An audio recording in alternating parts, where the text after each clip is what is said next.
Welcome to another episode of MyStory Unveiled. Thank you so much for coming back, tuning in, and checking out another episode. We're going to jump straight in. This week, I have with me one of my very good friends, Che Sanchez. Thanks for being here, brother. I really appreciate it. Che's been good enough. Thank you for having me. Absolutely, man. Che's been good enough to be willing to come on the show. We're going to chat a little bit. Without further ado, let's get into it. Dude, thank you so much for being here. Sweet, thank you for having me. Yeah. Absolutely. I did have a chance to tell you a little bit about what I do with the show. Get guests in and just interview them on their life, essentially.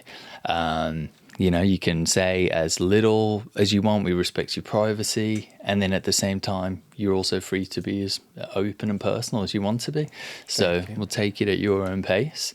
And I'd be glad to know a little bit more about you than I currently do. Yeah. So start from your early years. So I was born in Pasadena, which is northeast LA area, LA County-ish area. And grew up two young parents. My dad was born in Santa Monica. My mom also in Pasadena, and she grew up in Highland Park. Okay. And went to school out there a little bit, out here a little bit on the west side, and mostly had a lot of good experiences with school, just mostly with friends, with getting to know people. Was really big on reading. Nice. My dad is, I think, English composition teacher. He's got some degrees.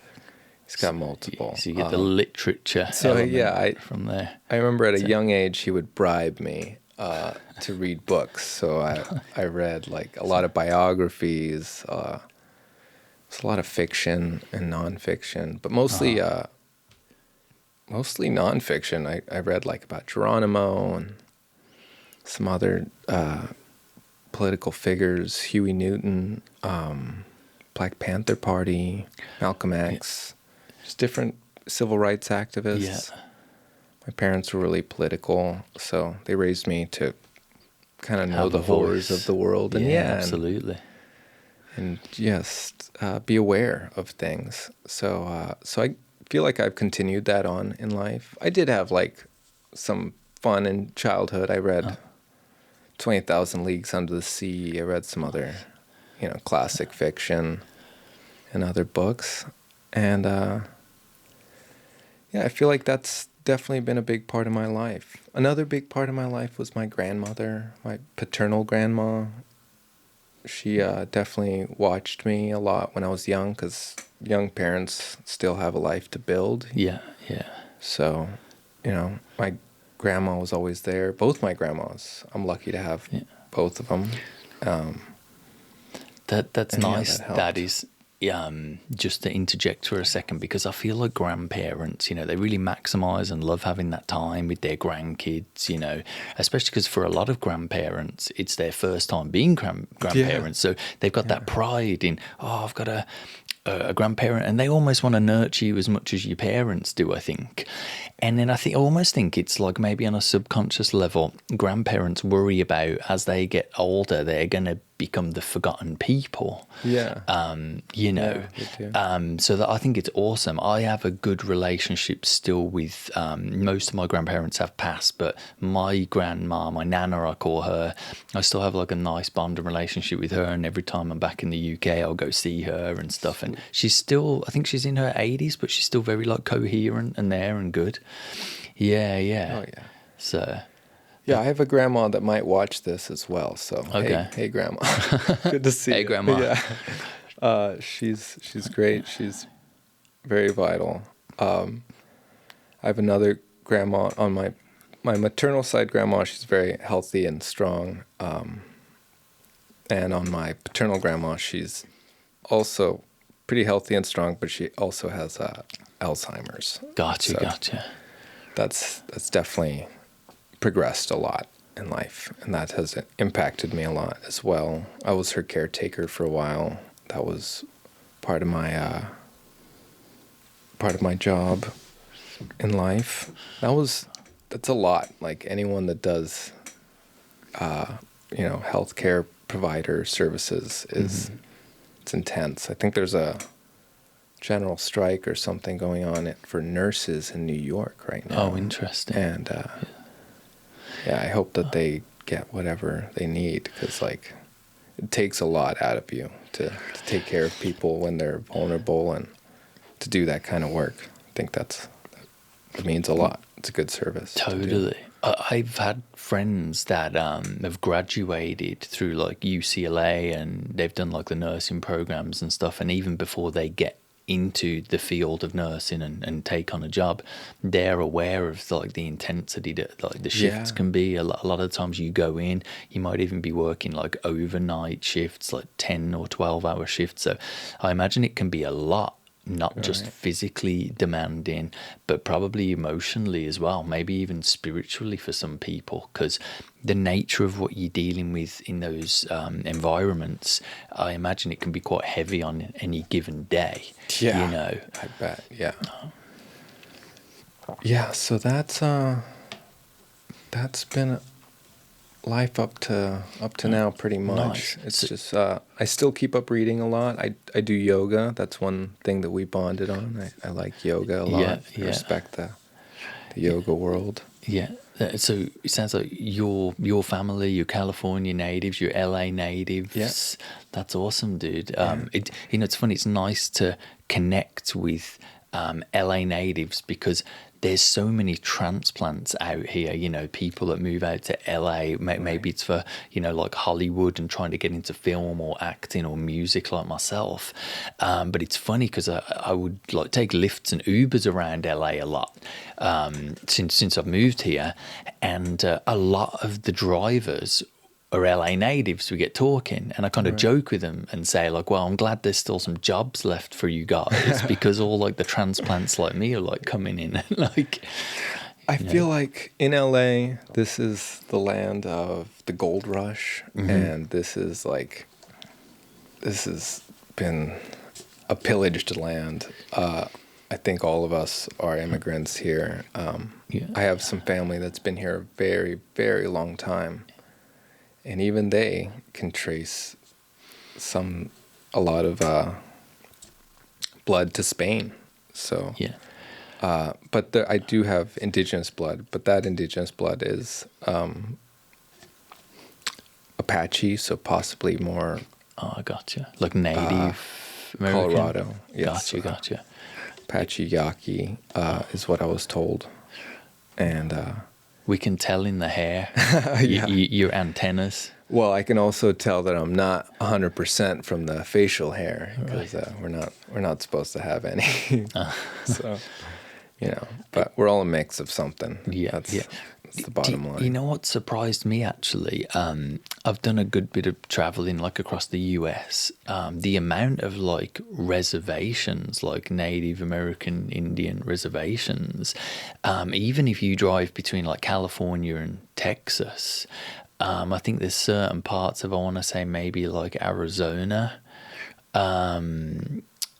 definitely like Oklahoma as well.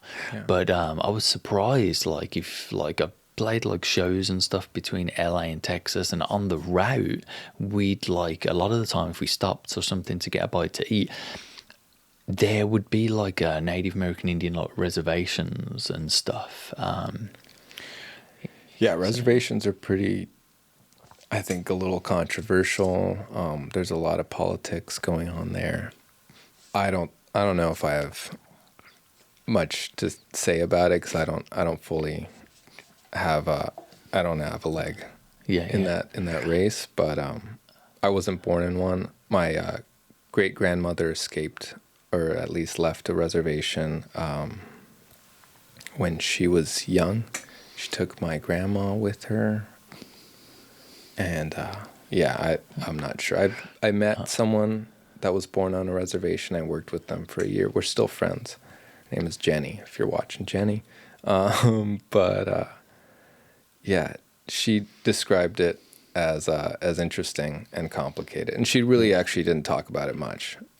So I've from heard, what I know, it's Yeah, I've heard like different case to case, different kind of views on it because like, obviously like Native Americans believe they've got obviously like ancestral roots to this continent, and rights to certain lands, and then I've heard like different views, however controversial people may think it is. This is just things that are out there. Yeah. But like if you are say like 100% tied to the bloodline, I heard that like the American government like pays out certain types of, I don't know, like like benefits or something to people that are native to the land. And then the other thing as well is how the Native American Indian like land masses were gifted with the option to build casinos and generate income, I guess, that way too. So from what I understand, there's not many tribes that got the casinos. There's just a few. And also, from what I understand, there's maybe hundreds to thousands of treaties, and many of them were broken. Reservations typically were very small parts of the land that the government has now, in more recent times, tried to take back. Yeah. So I think it's very controversial. I wish I knew more to tell you, but from what I know, it doesn't look good there. And it's not quite fair. There's a lot of issues with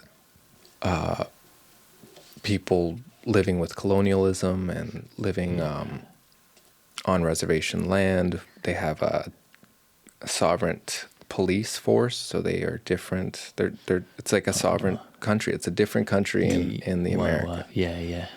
In the country. So it's very strange. I wonder if it's like registered under its own entity then.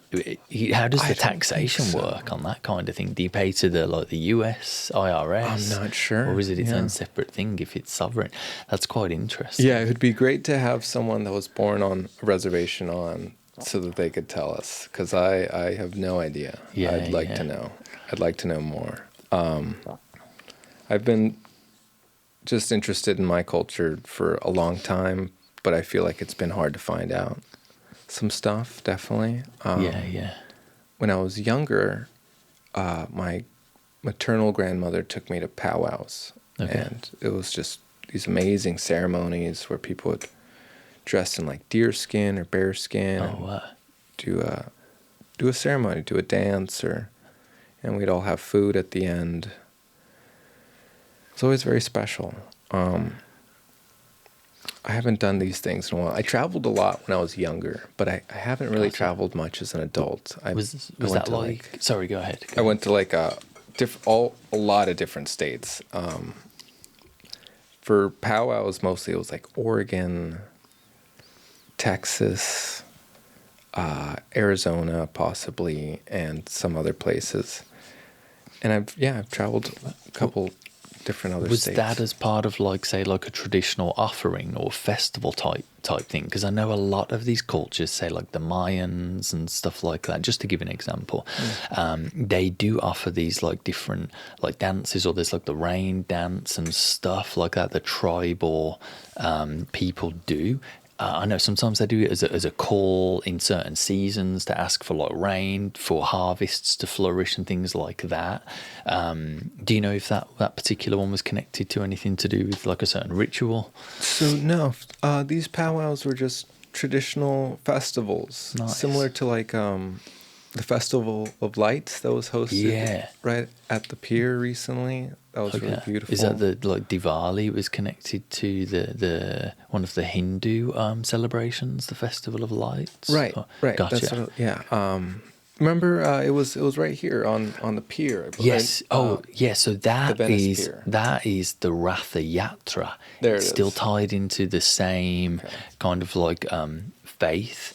Right. So in Hinduism, there's a bunch of different celebrations and festivals throughout the year, and yet they do a massive festival of celebrating kind of like the return of Krishna, one of the demigods, along with his brother Balaram and sister Subhadra. So that was the festival, and Festival of Colours. That one is Festival of Chariots. Sorry, Festival of Chariots. That's the Ratha Yatra. Yeah. Very cool. That sounds Did right. you attend? I did. that? Yeah, I was there for a little bit. I loved it. It was just magical. I've been there one other time. I attended it when I was in high school. I remember. It's very open and warm and welcoming. Yeah, You know. it really is, and it attracts your attention. I don't Mm-hmm. know. When I was young, I just saw it passing the boardwalk, and I decided to follow. And this time, I knew when it was going on. I knew the time, and I made sure to get down to the beach and check it out. Yeah. And I even got a little plate of food. That was nice. Yeah. was a They trip. do offer what they call as like prasad, like the blessed and offered food that they'll offer to their Lord, and then you. It was very you very enjoy cool. it. Yeah. I've been to many a Hindu temple. On that note, there is actually a Krishna temple in Culver City. It's right there, just north of like Main Street, where what is it? Venice Boulevard crosses like Main and I think it's at Watsika. The temple. I used to attend a lot. I love the community. And I have like friends within the community. I just always felt more of like a pull with a different type of divine energy. So for me, it was more like Lord Shiva, who's one of the highly regarded like Hindu deities. That was where my like energy was being pulled to. But when it comes to religion and spirituality, each to their own. I agree. For sure. I never, even though I have my own like beliefs or what's my truth for me, I never try to force that upon like other people, unless they're open and they're seeking. You can tell they're seeking. I might just be like, hey, maybe you might want to just try this, test the waters with it. Right. But it's interesting. We do live in a world where there's a lot of ego and division because of like our own like beliefs and stuff, and it can cause like a lot of friction. And I wish people were more open-minded and accepted that like, hey, even if we have different and opposing views and truths, we can still kind of like coexist and be respectful, you know. I agree. I saw that on your list of questions you were going to maybe ask about different podcasts that I've been watching and checking out. Yeah. I usually ask guests like if you want to share any, like interests and stuff. So yeah, if this is a good time for you to jump in. I love YouTube. I love podcasts. And there's definitely some that I've been checking out. And I feel like it kind of expresses a similar view of like being able to coexist and being able to hear everyone out. Mm-hmm. There's a Sab's channel that I really like. There's the Gray Zone.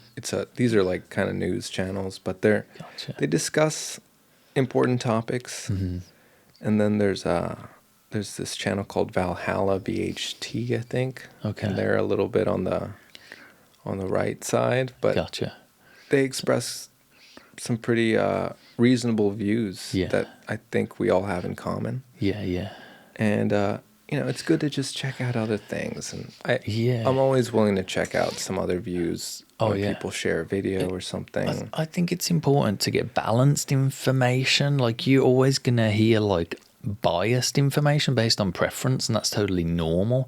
I'll check out Channel 5. Have you ever checked out Channel 5 with Andrew Callahan? He's really funny. No, I'm definitely familiar with him, but I'm honestly, admittedly, I'm like a little out of the loop on like anything mainstream and like news. Right. Because I don't think any of those would be considered super mainstream, but maybe they are. But I'm always open because I like to be informed. That's the one thing. Like I don't like to buy into say like the fear element of what the news can offer. A lot of negativity sometimes, even if it's valid and informative. I find that sometimes there can be like a lot of just like horrific stuff going on, and it is sad, and obviously it's out of our control. But I wish that there was more positive stuff being reported, Yeah, I wish that too. Yeah, it's not that I'm like purposely withdrawn. It's like I also like to protect my own peace and energy, But I do like to be like informed, and that's why like I've checked in on the news here and there lately, and I saw what was going on in like Iran and stuff, and it looks kind of like crazy because it feels like over the last year there's been little elements of like revolutionary, uprising and stuff in certain countries, Right. and it definitely seems like there's that element of what's happening in Iran going on, but there's also like a very dark aspect in that. It looks like there's a lot of just really terrible things happening to like people like protesting from the regime and stuff. Right. Sometimes I do feel like it's very some of this narrative that they put on the news is a little manufactured. It's a little inorganic. For the U.S. to be upset at another country over protesting seems over murdering protesters seems a little hypocritical, I think. But that's neither here nor there. But yeah, I really hope that all the revolutions hopefully lead to something good for the people, and hopefully lead to something good for the future generations, instead of just destruction and rubble. That's not the goal. Displacement as well is a massive consequence of these kind of things, and I've seen it like growing up in my teens and 20s. The Western world has had like certain wars with different Middle Eastern countries, and it causes major like displacement of people too, who have to like begin their whole life over, a lot of the time in like foreign lands. Yeah, which is quite an adjustment. It is quite an adjustment to just try to leave. Yeah, to be displaced, it's not pleasant. What else? Well, one thing that I try to find peace in these dark times is gardening. Nice. and yoga and all this stuff, because these are dark topics to talk about sometimes, so it's like to dial it back, Totally. So you got to find that neutralizing. Yeah, I really like gardening. That's one of my favorite hobbies. That's cool. Yeah, so this year, for the first time, I'm having like 3 fruit trees produce some fruit. So I have a lemon tree, peach tree, and a strawberry guava tree. Oh, that's killer. And they're like very small, and they're gonna produce some fruits. And I feel like that's such a wonderful victory amongst like a world of turmoil and economic disasters. And that's nice.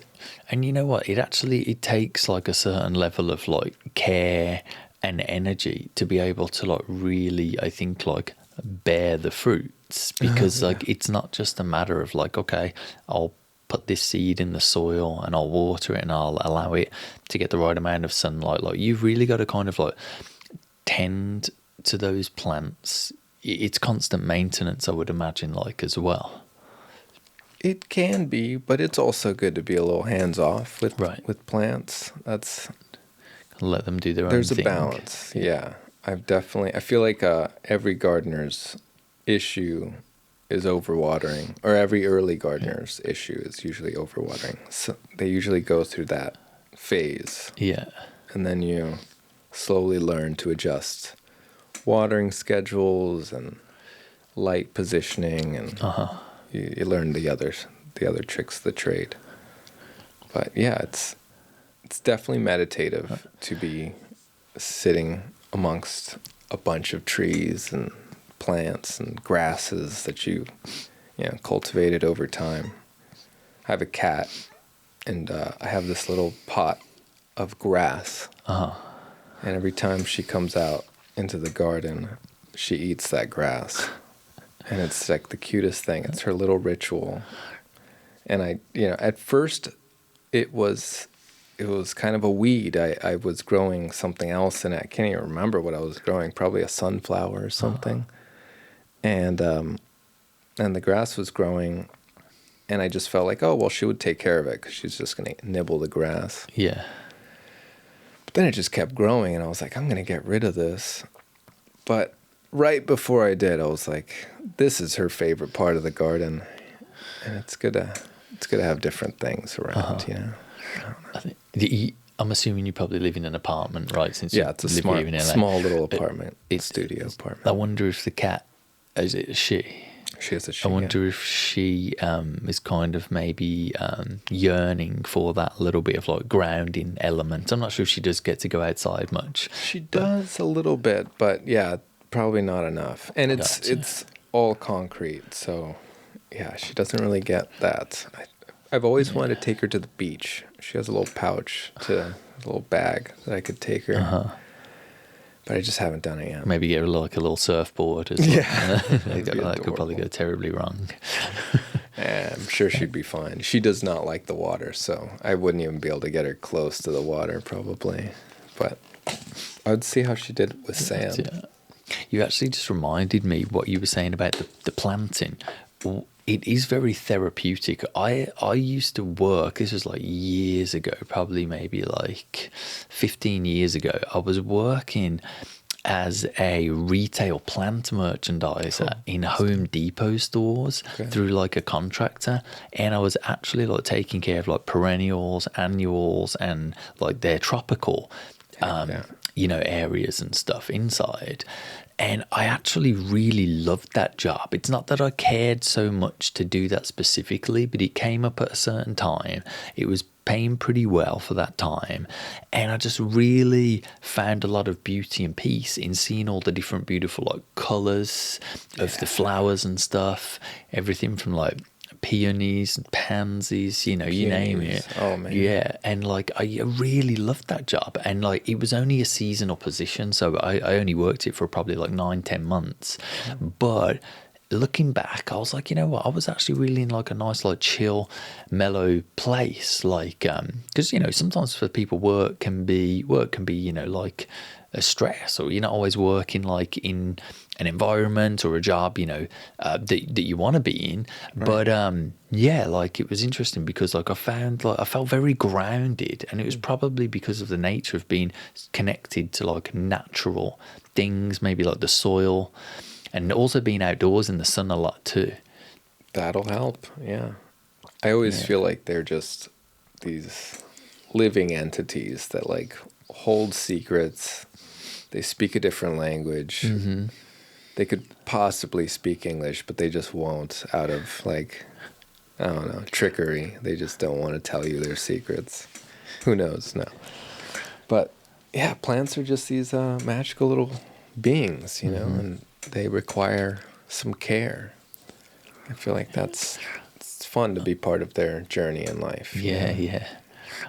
Do you have any, I know you mentioned kind of like the gardening and you enjoy reading. Do you have any like daily habits, practices or rituals that you like to do or that help you in your like day-to-day life, or any disciplines? Lately, it's just been trying to get some exercise. One ritual that I have also been slacking on. I have been doing pretty good with exercise, but one ritual is going to sleep in a good mood. Gotcha. And, like, trying to make sure to laugh a little bit before going to sleep. I don't know if they did this with your yoga training, but I don't know if we established that, but we both went through a yoga teacher training. Yeah. Just to give like a context, to how I know Che, we both met at the Lighthouse, where obviously the production of MyStory Unveiled is recorded and filmed, and we both found out that we're both certified yoga instructors and have gone through like a yoga teaching program. So, yeah. I don't know where I was going with that. I lost my train of thought. You're talking about like trying to get, I think, more of like an exercise or get back to. But yeah, in my yoga training, they taught us that laughing, or like this, like the act of laughing was very healthy, and it promoted health. And even before that training, I remember meeting someone at my first job at a cafe. There was this really happy, fit-looking man, and he he was just always chipper. And I remember asking him, like, what's your secret, man? Like, come on. We're a bunch of teenagers. We're messing with you sometimes. And this guy would never break. He just smiled the whole day through. And he said that he would go to sleep listening to comedy. Dude, it's wild you said this, the synchronicity. My partner and I were watching last night a random video that came up on YouTube, and it was like Dick Van Dyke, right, from like the big films, Mary Poppins, Chitty Chitty Bang Bang. Yeah. And I swear it's so interesting you said that about the laughter, because one, there's a scene in one of those movies, I think it's the Chitty Chitty Bang Bang one, where it's like everyone's laughing that they're like floating and getting so high, like literally. And there's actually, like, it's a metaphor, like laughing will make you like high. It just does something on a I don't know, like molecular, cellular level, and it will make you, like, it changes you, you know, you like where you're at. So I was watching this Dick Van Dyke thing, and he was kind of like reviewing and analysing through pictures, you know, his life. Right. And someone said to him, like, you know, you're 100 years old, and you still, you know, you're pretty like active and stuff like that. And they were like, you know, what's your secret? And he said, you know what? I've never really been somebody that's been able to hold on to like anger and grudges. And he said, I feel like even though like life can throw, you know, heavy things at you and disagreements, it's like, I don't, you know, try not to feel like personally attacked or hold on to those grudges and negative energy. And I've always really kept more of like a positive mindset, and you know, just kind of just, you know, maintained like a really good positive energy state and happiness. And I thought, wow, that is like so key to probably keeping like a youthful enough feel about you. So it's so crazy that you said that, like the synchronistic angle too. You know? Yeah, that checks out. For my, like, the reasons I like to listen to comedy is just to feel better at night, and not to feel like I'm going to sleep angry. I feel like an angry sleep possibly is impactful to your health. Probably relaxes you too, to be honest, because you know, when you're laughing you feel more light and free and loose. But it's things that are a little serious, or maybe, you know, like a darker energy, negative energy, it's going to make you more tense and stuff. So what else? What are other things that we like to do? Rituals during the day. And I don't really have too many rituals right now, besides just exercise. I started running last year. That was fun. You know. Nice. I've always been capable of running. I was almost in the track team at high school. I did all the training for it, and then last minute bailed out on it. But I like to exercise. I don't know. Gotcha. All my life. Hence the yoga, you know.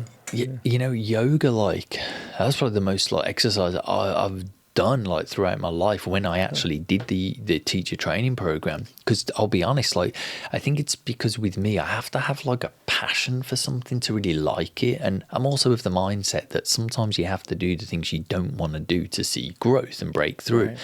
But it wasn't that I was really like a lazy person. It's just I didn't have like a passion for exercise, working out. I was never like a gym rat and wanted to like be like buff and stuff like that. But when I got sober about 10 years ago, I did start to utilize things like the gym and exercise more, just from like a health standpoint. I just want longevity. I'm not trying to be all buff or anything either. I just want to be able to pick up groceries when I'm 60 and 90, you know. Different aging points in life. I definitely like do it more on like in moderation, let's say. But I've tried to lately get back into more yoga. Life has just taken me away from it as a practice. Like, it's always in there, and here's the thing, there's different elements of yoga as well. It's not just the physical like asana exercise, the physical movement meditations, part. There's a lifestyles. There's the pranayama, as it's called, the breath angle, which you synchronize with the movement. There's also different elements like bhakti yoga as well, which is the devotional part, which doesn't necessarily even include any kind of like Any asanas. physical asana. Right. It's just that connection between you and the divine. Right. So a lot of people, obviously, the way it's marketed in the West is more as like a business structure and an exercise format. Like yoga is more of, okay, I'm going to go do a bunch of cat cows and warrior two and down dog, up dog and all that stuff. But there, if you actually, look at yoga as a whole, there's so many different elements, and the way 11:11, make a wish. Yeah, 11:11 on the clock. As I'm talking about like the divine element of it, but it's got to be a sign. Yeah, I was introduced more to yoga on that like level of it's union, because that's what yoga means, to yoke, to unionize. So I did it more as it's just between me and the divine, and that was always how it was, even with the physical asana practice for me. And a lot of places you go to, will say that as an introductory thing before you get into the class and the movement, that you take this at your own pace, right? And this is your practice. Everyone is coming to the mat in a different place. Everyone's got different stuff going on, and sometimes you can power through, and sometimes you might just want to lay around in shavasana, and have a real chill one. That is always fun. Yeah. Let me ask you, how did you end up doing the yoga teacher training? How did that come about for you? It's mildly embarrassing, hopefully funny. About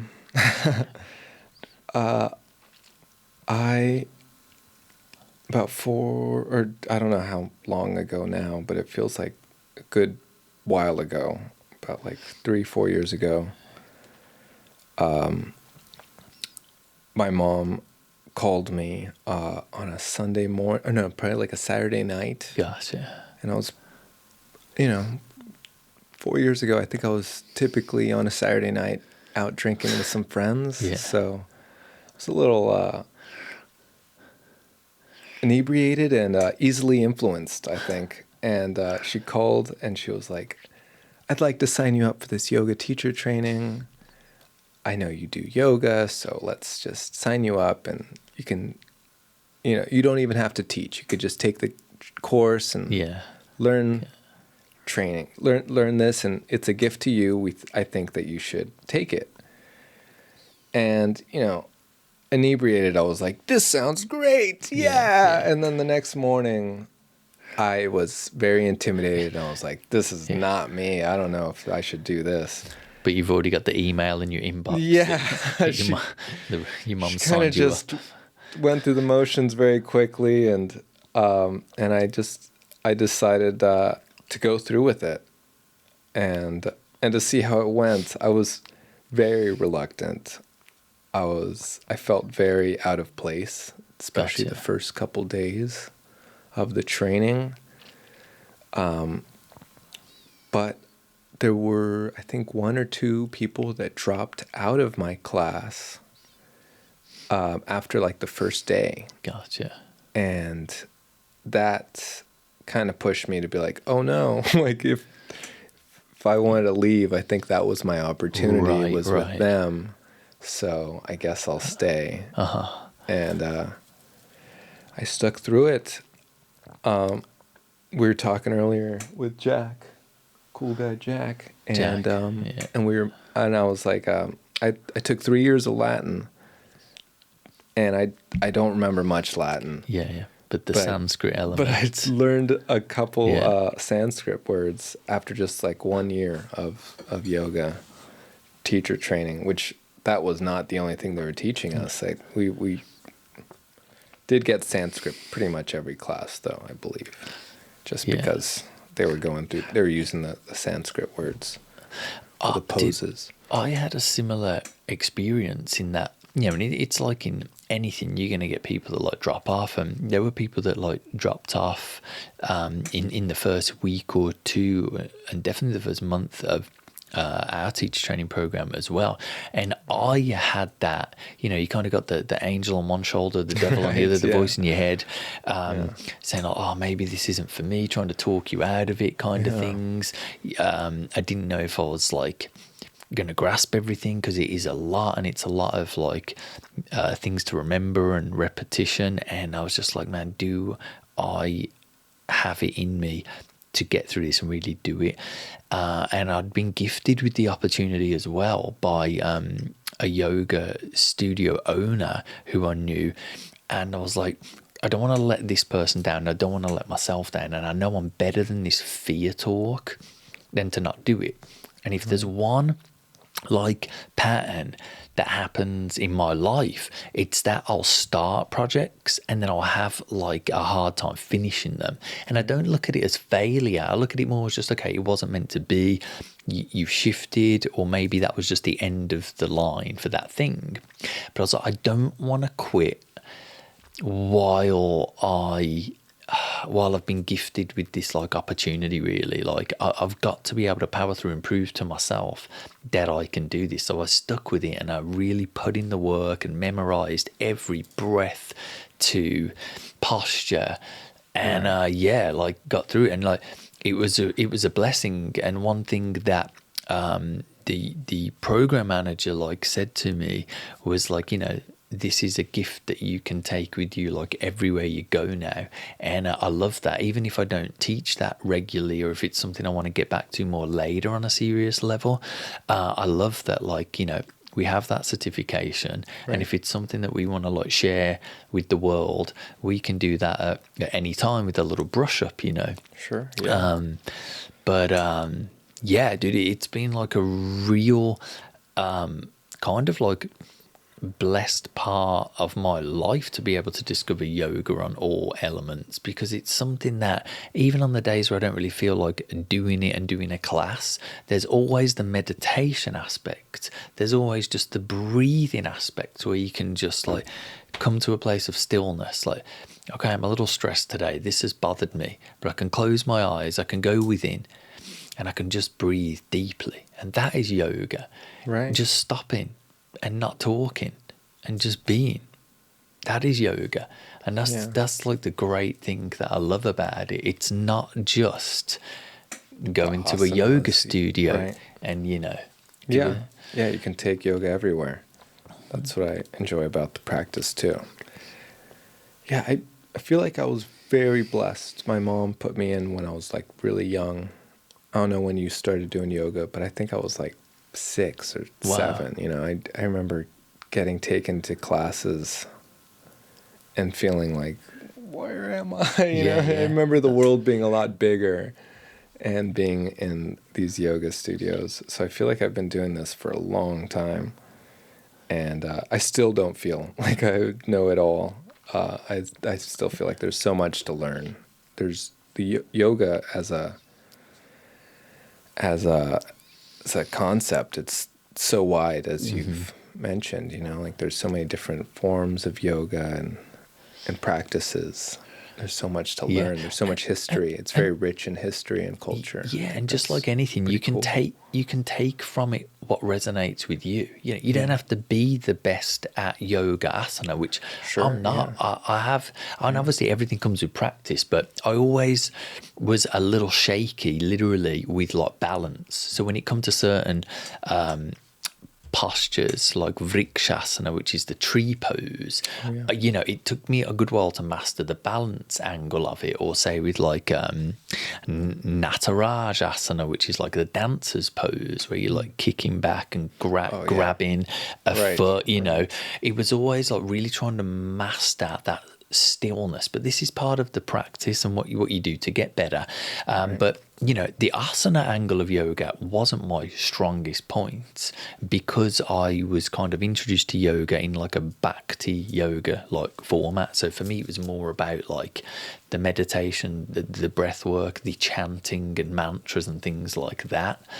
But all also relevant and beneficial and great practices. But again, just like anything, even like little nuggets of wisdom from different religious scriptures and, you know, texts, you take from it what resonates with you, I think. Yeah, I agree. Yeah. What else? Yoga's a magical place. I was going to ask as well, like I know since you said you love reading, Yeah. do you have any like books or? Oh yeah, I brought my books. Oh gosh. Yeah. I brought books in the corner. I just wanted them with me, close. I read them on the way here too. So I took the bus here. Awesome. So, yeah. If you. Here's my books. These are all the books I'm reading right now. We'll just quickly go through them here. Ray Bradbury. It's the best. He is my favorite. Well, they're all my favorite actually.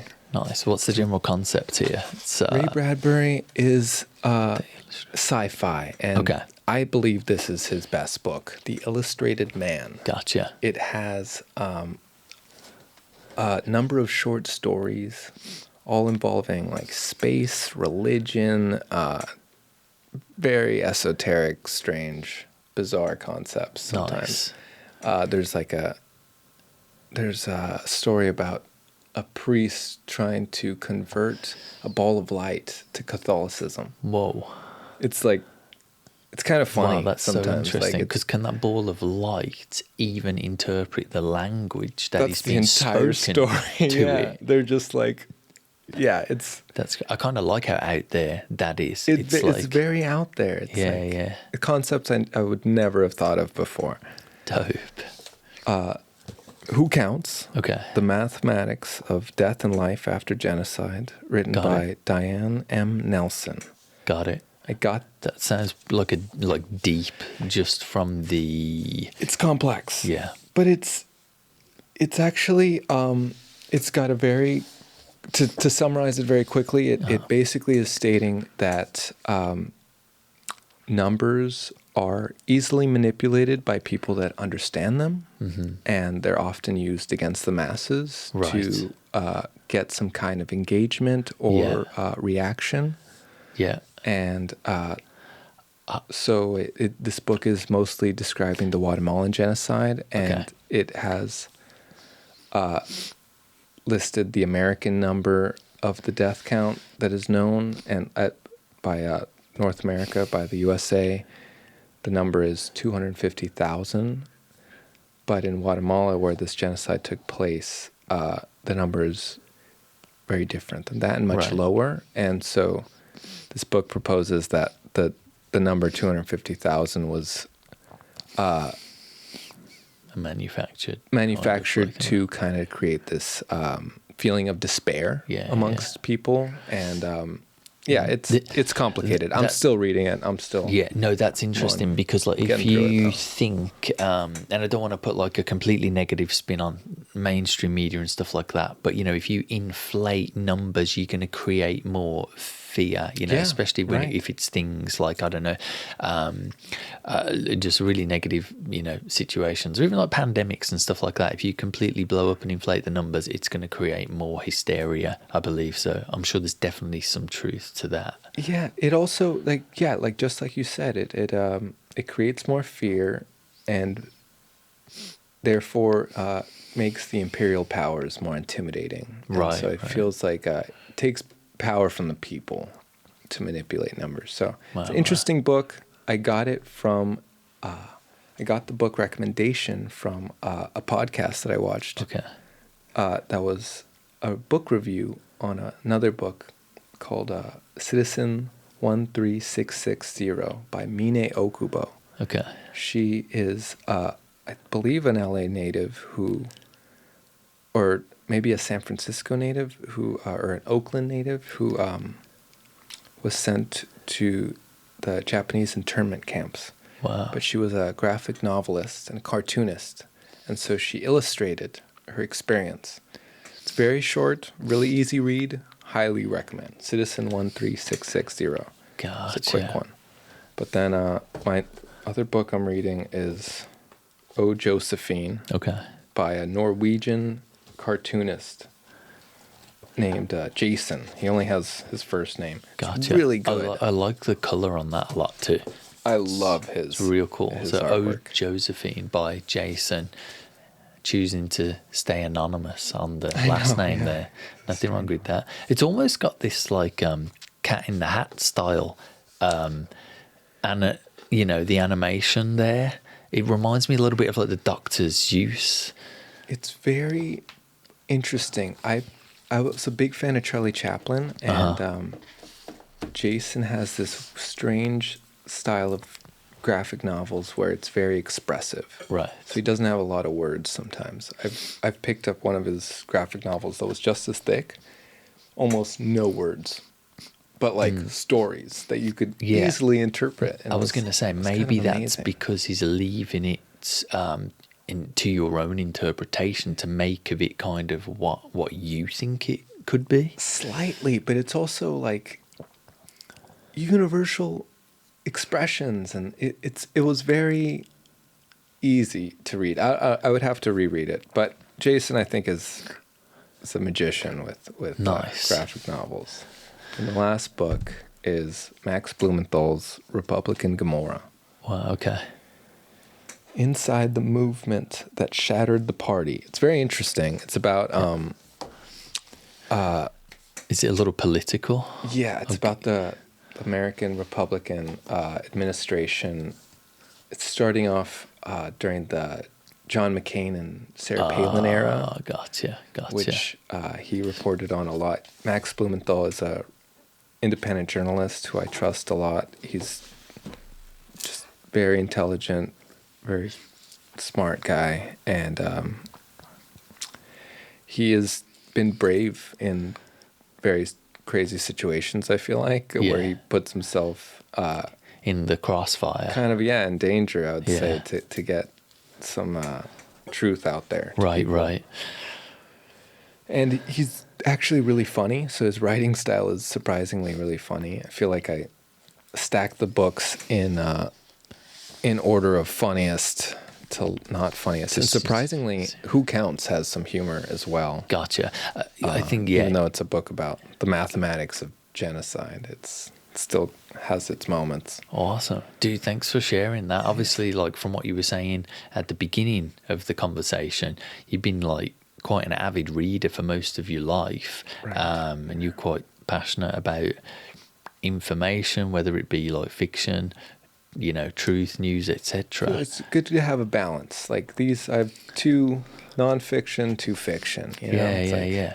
Definitely. a little bit of joy, a little bit of tears. Yeah. Awesome. As long as you go into bed laughing, though, right? Yeah. No reading before bed. No reading unless That's cool. unless it's a funny book. Unless it's Jason.